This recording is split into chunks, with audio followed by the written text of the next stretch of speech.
This week, Johnny Robot finds out what's going on with Bombshell, the game that rose from the ashes of Duke Nukem. We take a look at the latest Magic the Gathering game to hit digital devices and discuss the big changes afoot. And it's time to talk about some of the games I've been playing on my iPhone because they're actually very good. This is Player Attack.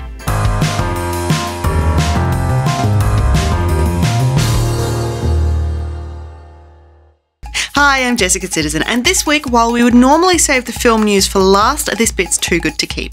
Five Nights at Freddy's really is getting a movie adaptation, that wasn't just an April Fool's Day joke, and Gil Kenan has signed on to direct. That's the guy who brought us this year's Poltergeist remake, so he is really the perfect director for this horror project. Anyway, while you'd be forgiven for thinking that that was the good news, it does get even better. The film, which will tell a new story that has not appeared in any of the four games, will use minimal CGI, with the team instead working on real animatronics to appear as Freddy and his friends. And yes, game creator Scott Cawthon is heavily involved in this film project, so it should all feel just as terrifying as the games. In other, slightly less frightening news, Ubisoft has confirmed something the Australian Classification Board had accidentally revealed a month ago. It is re-releasing Wii U exclusive Zombie U for all new platforms.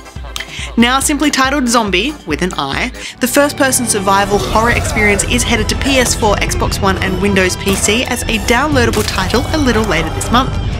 There have been some inevitable changes. The original game was designed to take serious advantage of the Wii U gamepad after all, but the overall experience should be pretty much the same.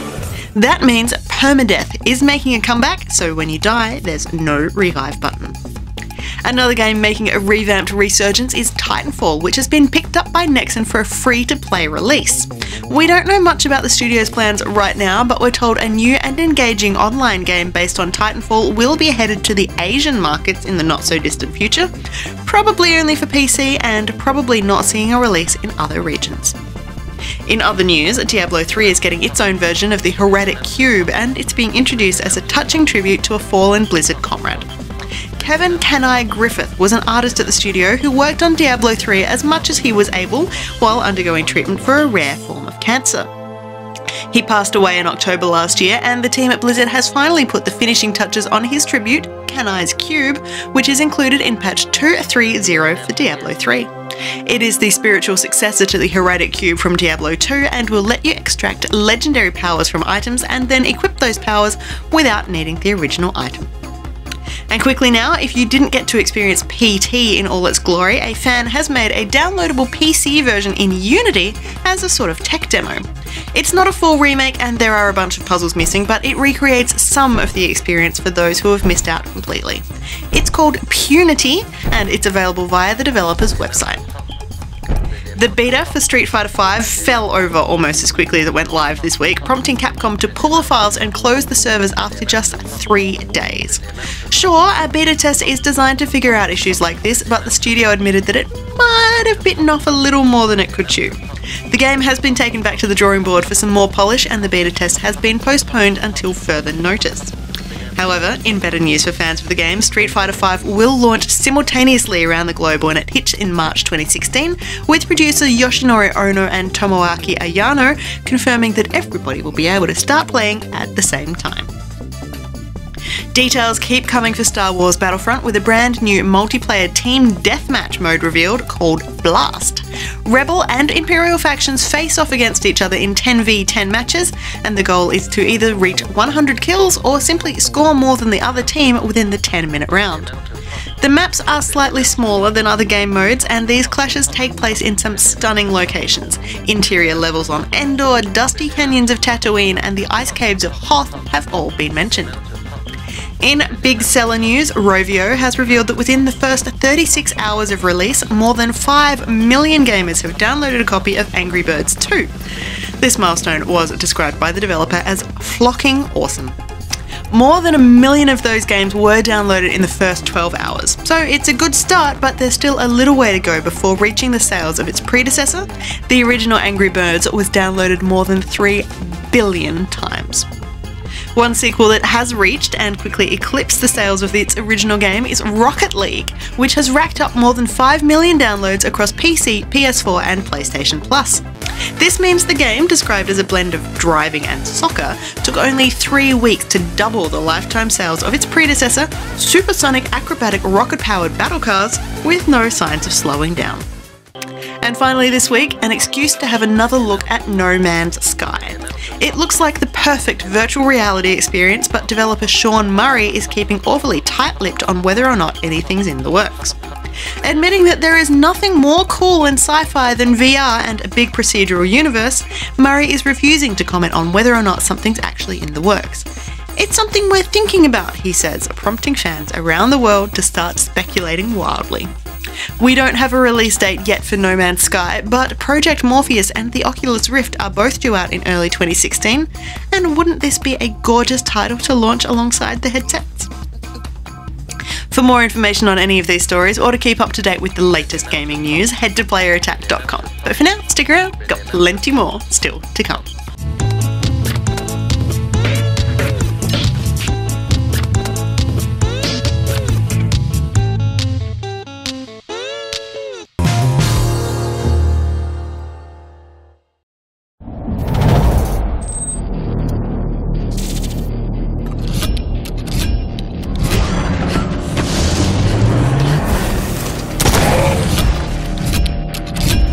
Flesh is weak. Squadron Bravo 249, we are under attack. It burns, it bleeds, it bruises. But we are no longer of the flesh. I'm Johnny Robot here at E3, and I'm here with Frederick, and we're talking Bombshell. Now, I've just seen this for the first time. Throw the audience at home what's this about. So, Bombshell is about Shelley Harrison, who's a former bomb disposal expert who lost her arm in something called the Washington incident. The arm gets rebuilt using alien remnants of madman scientist Jadis Haskell, and she gets back into service once the White House is attacked by the very first alien attack on Earth. And you go on this galactic epic adventure in order to save the president and save Earth. This game has a ton of attitude. Is that something you really wanted to bring towards this game? Definitely. I think it's something we want to bring towards in every game we make. We focus a lot on the character. Bombshell is a brand new IP. She has a ton of attitude. She was created in the vein of the classic Sarah Connor. Now a lot of people also see a character like Furiosa from Mad Max.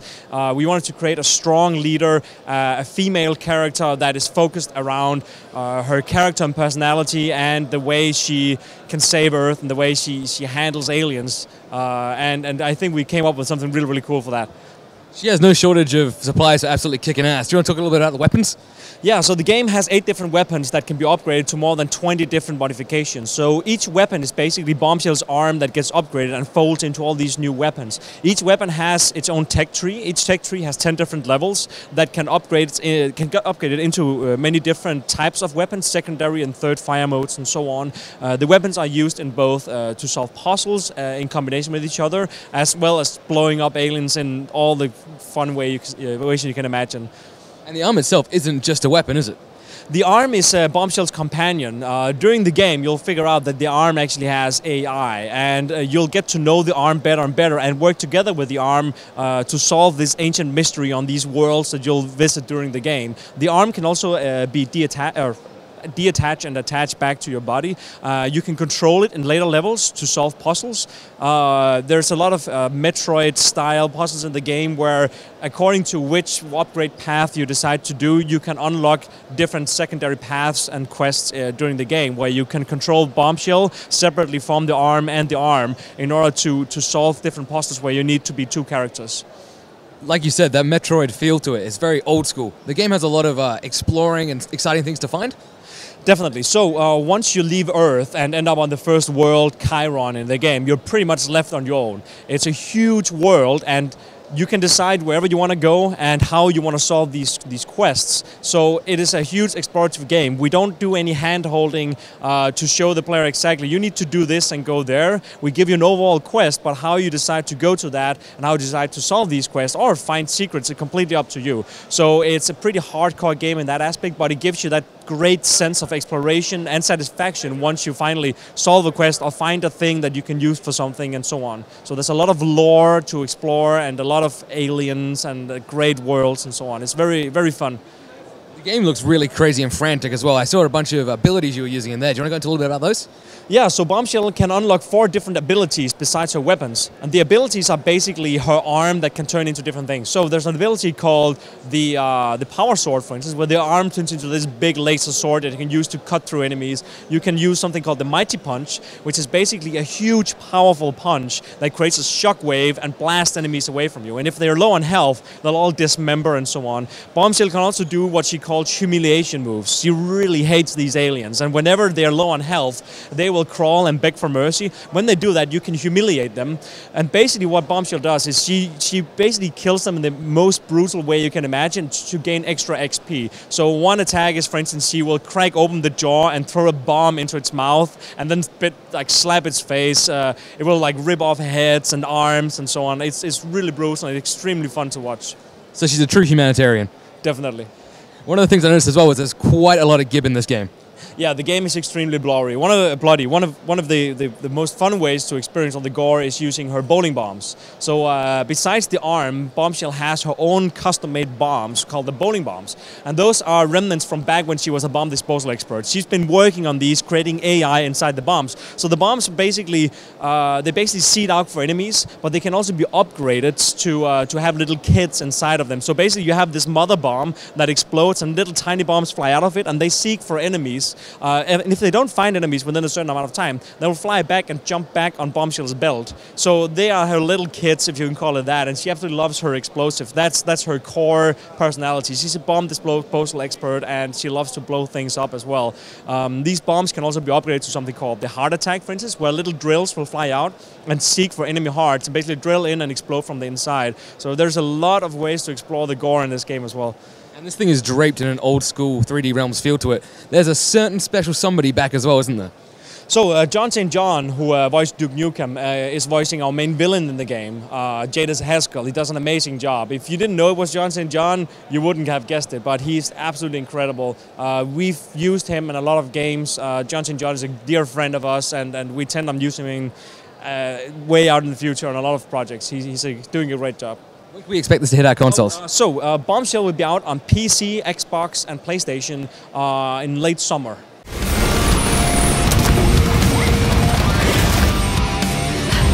Die, aliens. Gone.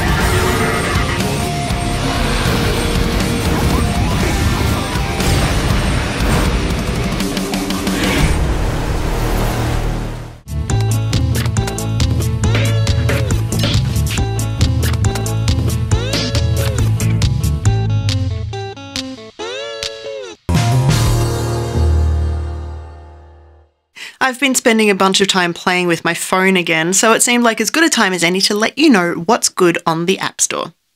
First up, You Must Build a Boat. It's a sort of spiritual successor to 10 Million, and if you loved the original, there is no question that you'll love this one too. The gameplay is kind of, well, yeah, okay, it's exactly the same. You are running through an endless dungeon and you must match 3 or more tiles to defeat monsters, unlock chests, or open doors, all before you get squished off the screen. In the original game, you had to raise enough points to buy your freedom, and that's where the name 10 Million came from.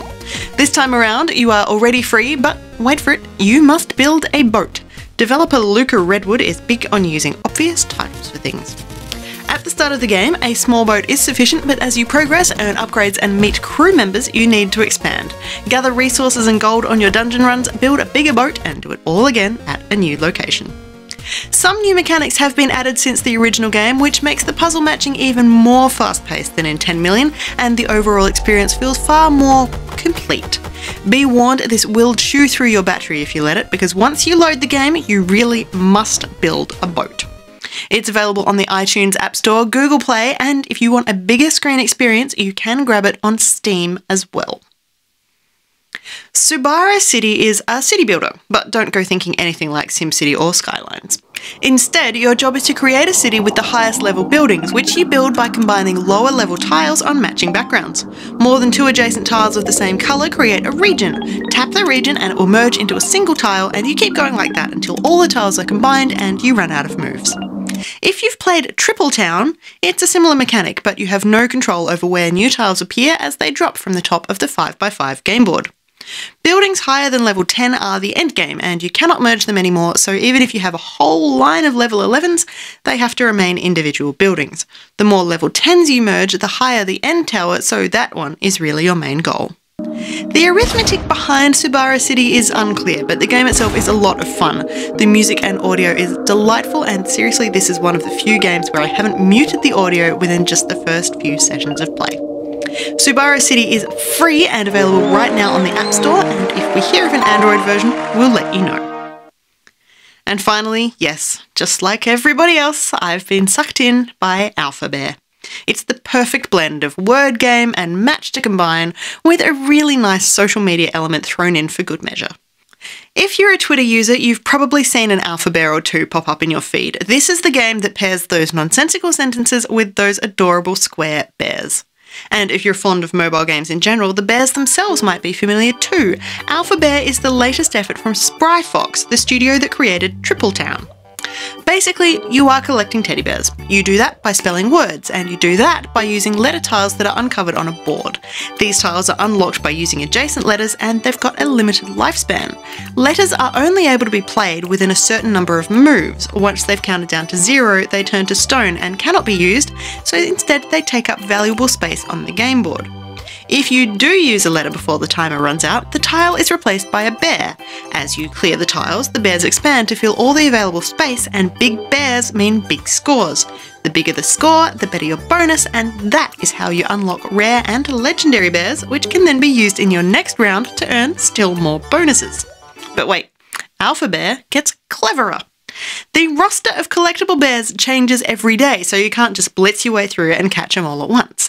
There are different rules and challenges for some games, including timed rounds and differently sized boards, and even some odd rules about which letters can be used on which days.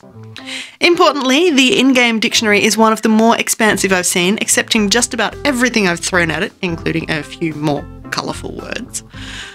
Alpha Bear is unique. It combines the best bits of several genres with more strategy than a typical word game, but more words than a typical puzzler, and more than enough of that just one more game addictive quality that separates the good from the truly great.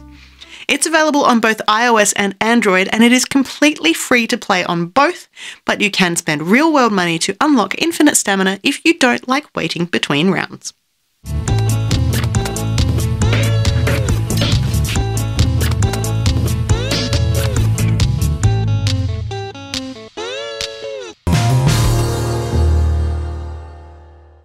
Magic is power. It has the capacity to create and destroy, manipulate and transform. It can shatter the very laws that govern each world. The infinite planes of the multiverse are home to countless mages. Yet for all their mastery over their craft, they are each bound to their own planes of reality. This is going to be what you see in Magic Origins coming out, but not only that, it's completely free to play. And not like fake free to play, it's really free to play. So you can grind through, get your coins, trade them in for boosters, build your collection, make really awesome decks, smash your friends. Two-Headed Giant is back as a fan favorite play format. We heard you guys, we knew you wanted it, brought it back. And the biggest change that's coming to Magic Duels, though, is the fact that it's a persistent client. So when Battle for Zendikar comes out in the fall, you're going to be able to get your favorite Battle for Zendikar cards in Magic Duels and be ready to go take on your friends in Two-Headed Giant again.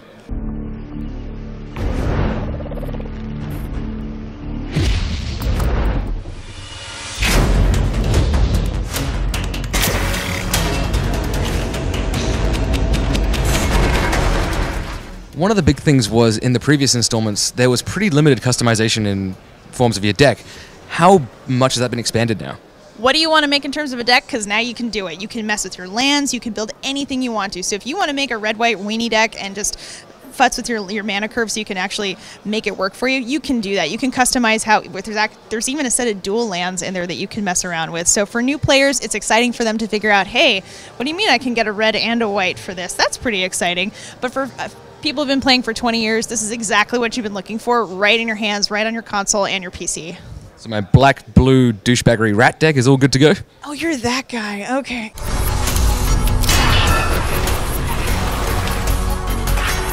How retroactive do the blocks go? So it's not going to be retroactive in terms of the sets that get in there, but some favorite cards from sets from the past you'll see in the AI, you'll see them in your card collection potentially. But we really want to make sure that folks are getting into the exciting new world with Magic Origins. So you'll be able to play as a Planeswalker for the first time ever, getting to see Nissa's Planeswalker card and all of 5 of the Planeswalker cards in Magic Duels, and playing through those. And then as those card collections build through Battle for Zendikar and subsequent sets, you're going to have that collection start building really quickly. And for newcomers, how easy is the learning curve and tutorials basically to the series?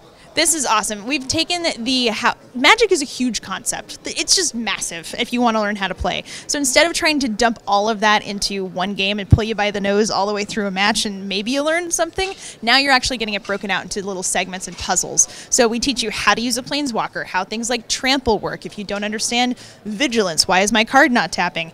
This explains it to you in easy bite-sized little chunks so that you can come back and refresh yourself if you have never played with Planeswalkers before. Easy, grokkable things that folks can keep coming back to, and you earn coins for doing it that you can trade in for boosters later on.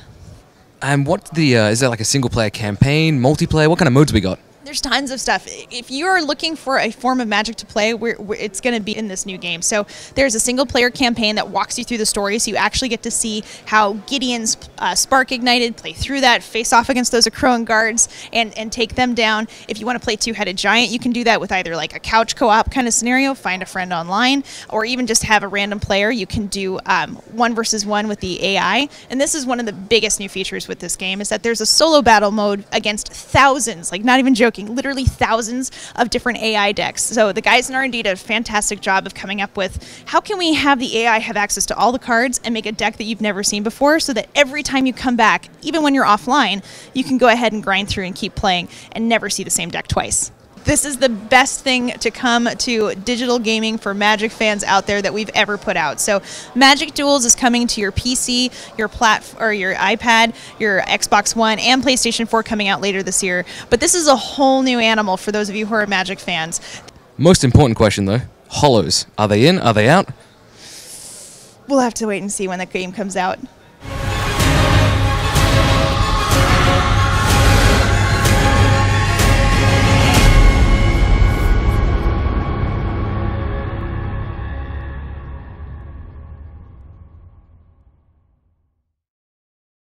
And that's about it for this edition of Player Attack. Thanks for watching. Next week, Johnny is checking out the brand new Need for Speed, which is a full reboot of the racing franchise.